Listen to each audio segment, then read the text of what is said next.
he's been working on his moment his whole life. So I don't have any question about his football. And like I said, the resume is what the resume is. He put it on tape.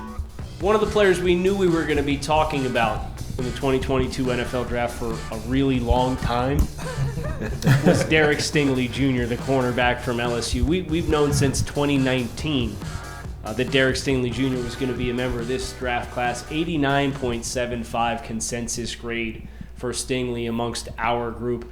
And I can't think of a better guy to start this conversation with than somebody who got to know Derek on a day-to-day as a member of the LSU Tigers program during that run. So, Keith, you reflect on the entire resume of Derek Stingley Jr., the LSU corner, and now the NFL prospect. What gives you the most comfort knowing that a player whose best stuff we saw 2 years ago is going to be the same player that an NFL team is going to get starting this fall? You said it. It's on his resume. He put it on his resume. All we do is ask guys is to put it on tape, put it on film, let us evaluate it.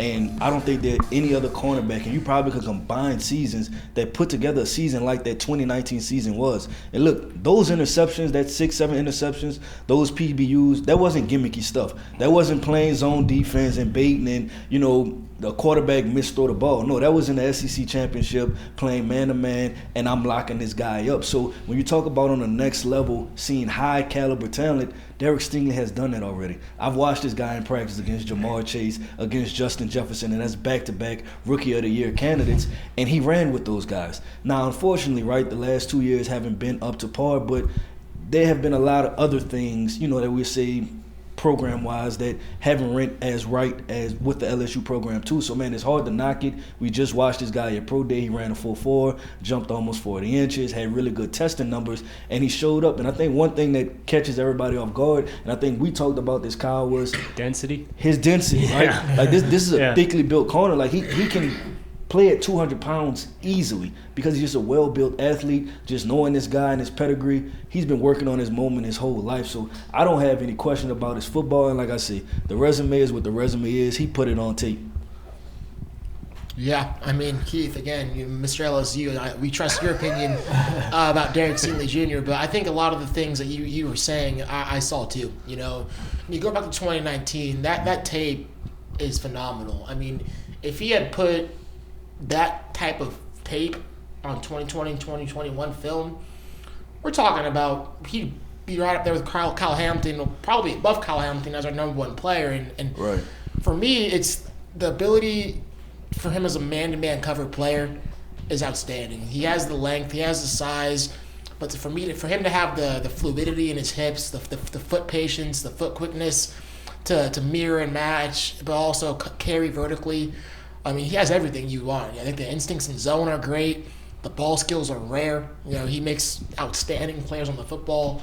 There's nothing this kid can't do. So it's a matter of, hey, if I'm a team that needs a corner, am I willing to take the risk of, can I ever get that 2019 version back? Because if you can, we're talking about a perennial Pro Bowl player. And I mean, off the bat, like rookie year type stuff. And so he's my corner one because at the end of the day, we did see that level of top-end play. We're not making it up. It happened. It happened. It happened. That's hashtag it happened. It happened.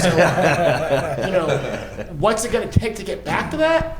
We'll find out. But I'm going to try to figure that out. I would say it needs to stay healthy, right? He's dealt with some injuries these past couple of seasons. And if he can stay healthy, like Keith said, he put it on the resume. What we saw in 2019 didn't just evaporate. It didn't go away. Like, he's still technical. He's still fluid. He transitions. He reads receivers when he's carrying them vertically to know when they're about to break or stop on routes, or if they're going to keep it pushing vertically. And like Brittany said, the ball scares are just unreal. So it's just all about this young man staying healthy so he can get back to that, so he can get back to 2019, because the injuries have derailed him a bit. I think the thing is, too, is that this is someone who had a lot less targets in these recent years. So I think if you pair that with the fact that he had the foot injury, and I've always said, if a player can do it once, he can do it twice. It's up to the coaches to be able to put him in the right position to bring that out of him, but this is someone who has a rare combination of ball skills and instincts that are far superior than any safety or corner in this entire class, and I have no qualms about this guy's ability to excel in the National Football League. And DP said, 2019 Stingley, his skill that he showed that year didn't evaporate. He's right, but there were some things that did evaporate. The coaching staff, right? Yep. the players around him. Like, I think what was returning in that back seven, I think he was the only guy, right? Like, that's a big deal. When you talk about playing in the secondary, it's a lot of communication, playing off each other. Especially, you saw LSU run a lot more zone after 2019 when all that talent left, and now all of a sudden you're trying to layer and space the field with guys that are just. I mean, how many blown assignments were there? And Derek Stingley can only do so much, and so. We have to remember what we talk about with like landing spots and context and all the things that help make a player successful. Those ingredients were gone after 2019 for LSU, and so was that high-level tape. I know the player I watched in 2019.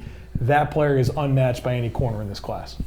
It's right up here in this very tightly knit bunch of high-level corners. We got three of them that we love here at TDN, and Derek Stingley, he's right in the thick of it.